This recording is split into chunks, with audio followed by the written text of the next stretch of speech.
الحق من ربك فلا تكن من الممترين.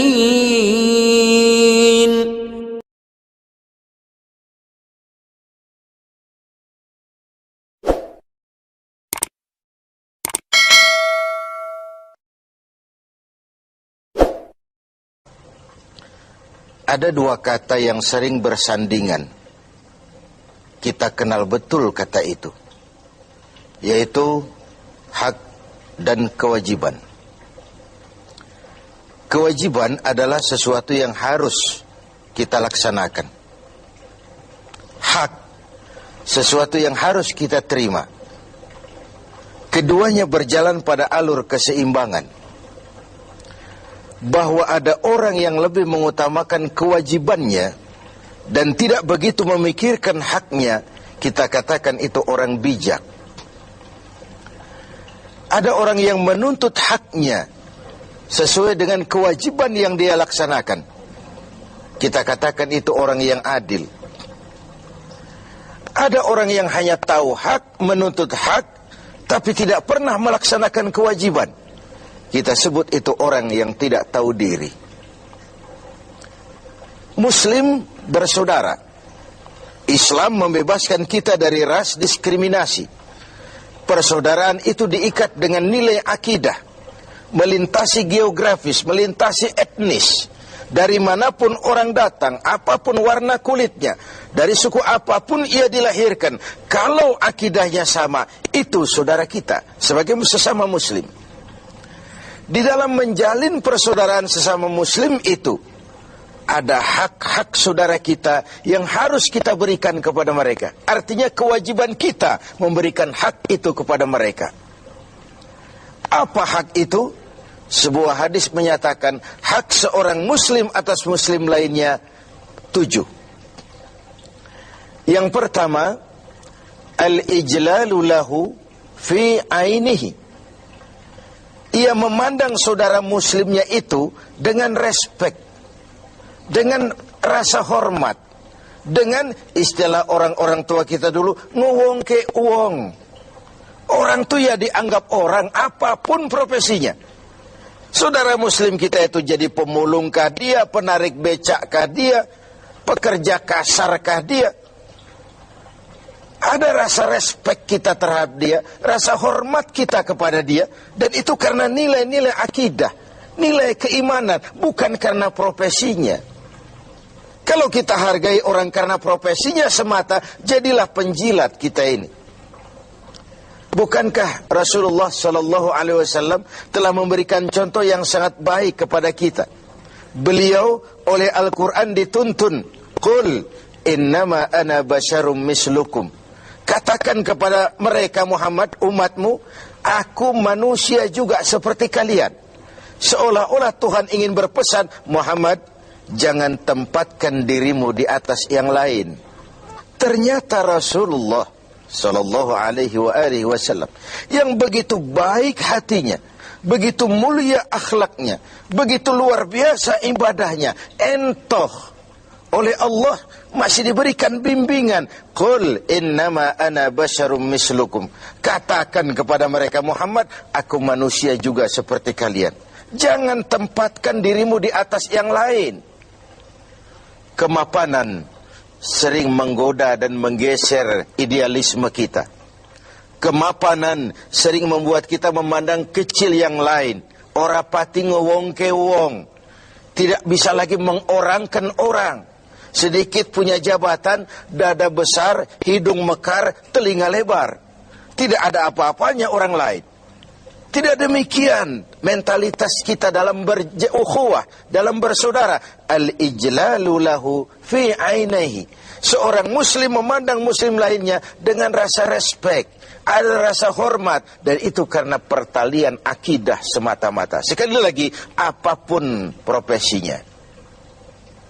Yang kedua, wal wuddu lahu fi sadrihi.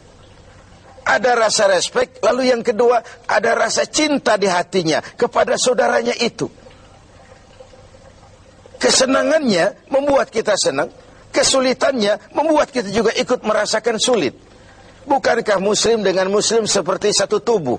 Kalau yang satu sakit, yang lain ikut merasakan sakit. Ini yang hilang dari kita sekarang. Ini yang tidak lagi kita miliki. Ketika ibu jari tersandung batu, mulut berkata aduh, kepala ikut pusing, air mata mengalir tanpa komando, refleks terjadinya. Bahkan tidak pernah ada ibu jari tersandung, mulut malah nyumpahi, rasain aja sendiri. Tidak mungkin seperti itu. Begitulah kita dalam menjalin komunitas sebagai seorang muslim. Ada rasa cinta di hati kita. Kemajuannya membuat kita senang. Semakin tinggi dia, semakin menjulang dia, semakin ikut senang kita. Senang dengan orang yang senang. Susah kalau melihat dia susah. Itu yang kedua. Lalu yang ketiga, wal muwasat lahu fi malihi. Menyantuni dia di dalam hartanya. Ada proses take and give. Dia kaya, kita bersama mendampingi bagaimana dia bisa memanfaatkan hartanya di jalan Allah dengan cara yang baik.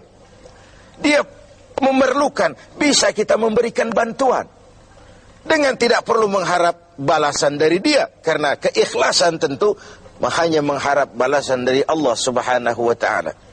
Ketika kita memberikan sesuatu kepada yatim, kepada mustad'afin, kepada orang-orang yang lemah, dia mungkin tidak akan bisa membalasnya seketika, tapi Allah tidak akan berdiam diri tentu. Wallahu fi aunil abdi madamal abdu fi auni akhi. Allah akan selalu menolong seorang hamba selama hamba itu masih mau menolong saudaranya. Yang keempat, wa ayyuharrima ghibatahu. Dia tidak menggunjingnya dan tidak juga mau mendengarkan pergunjingan orang tentang saudaranya itu. Inilah hebatnya muslim. Karena apa? Al-istighal bi'uyubil khalqi. Orang yang terlalu sibuk mencari kekurangan orang lain, itu pertanda orang yang mati hatinya. Muslim itu saudara kita, digunjing orang dia, perih kita dibuatnya. Jangankan lagi menggunjing, ikut mendengarkan saja gunjingan orang tentang saudara kita itu, kita membatasi diri. Maaf, saya tidak ikutlah, saya keluar saja kalau ini yang kita bicarakan. Bukankah kita lebih suka jadi tukang kipas? Kalau ada orang ngomongin orang, walaupun kita nggak tahu, kita ngomporin, kita ngipasin, dan begitu seterusnya. Akibatnya, aib orang, celah orang, kita buka-buka. Padahal muslim dengan muslim satu tubuh, terbuka auratnya, ikut malu kita bersama. Pemirsa TV 7 yang berbahagia, karena itu hak dia untuk tidak digunjingkan, kewajiban kita untuk tidak menggunjingkan, bahkan tidak juga suka mendengarkan dia digunjingkan juga oleh orang lain. Yang kelima, wa ayyauda fi maradih. Kalau dia sakit, jenguk. Ini pun sudah langka sekarang ini. Silaturahmi. Kedatangan kita saja sudah merupakan obat.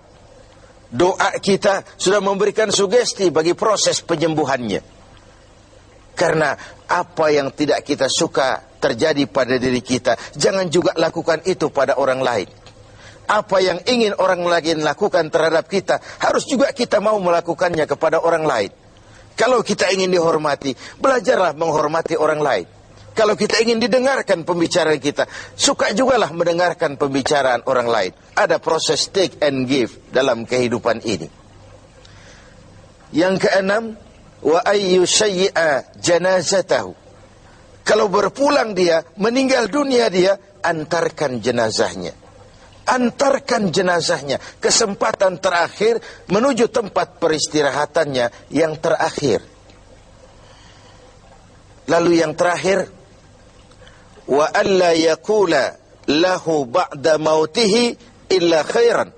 Setelah wafatnya tidak ada pembicaraan lagi tentang saudaranya itu kecuali yang baik-baik saja. Tidak lantas setelah saudaranya meninggal, oh dia memang hutangnya di mana-mana itu. Oh di sana nipu, di sini nipu. Tidak.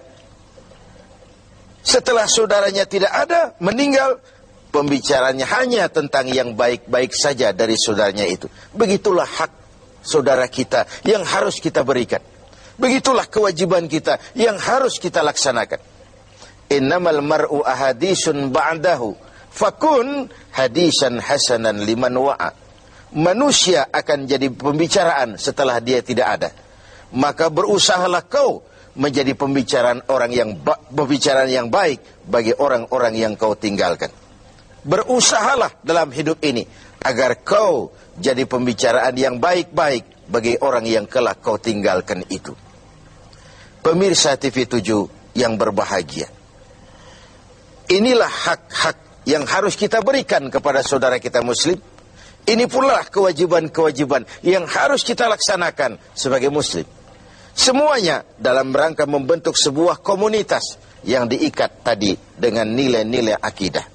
Al-mu'min kal-mu'min kal-bunyan yasuddu ba'dahu ba'da. Dalam riwayat lain, muslim dengan muslim seperti sebuah bangunan, yang satu harus saling memperkuat dengan yang lain. Sebuah bangunan dinamakan rumah karena ada yang mau jadi tiang, mau jadi jendela, mau jadi pintu, mau jadi genteng. Begitulah umat ini. Ada dia yang jadi pejabat tinggi, ada dia yang jadi pemulung, ada dia yang jadi tukang beca. Pendeknya, tidak ada pekerjaan halal yang hina. Dan jangan karena profesi menyebabkan kita memandang remeh dan ringan orang lain, betapa dan apapun dia. Semoga hak-hak ini dapat kita berikan dan kewajiban kita dapat kita laksanakan dengan sebaik.